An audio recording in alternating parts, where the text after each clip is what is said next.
In this video, I am going to show you how to record WhatsApp calls on your Android device.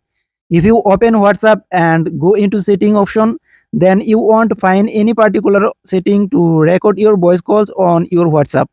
So it clearly states that you cannot record voice call through WhatsApp. So let me show you how you can do this.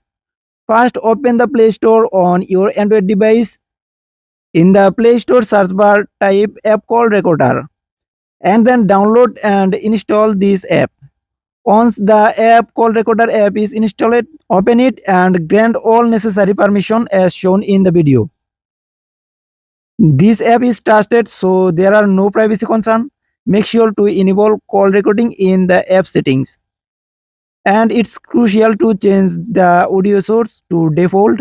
Then go to the app setting, select audio, and then choose voice call. Now you are ready to start recording WhatsApp calls.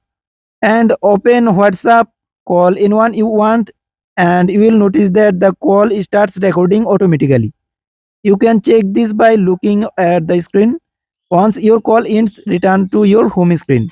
Open the app call recorder app and you will see list of your recorded WhatsApp calls. Simply tap on the contact, hit play, and you can review your conversation.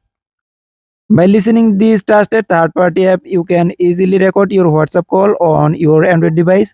If you found this video helpful, please consider subscribing to my channel for more tips and tricks.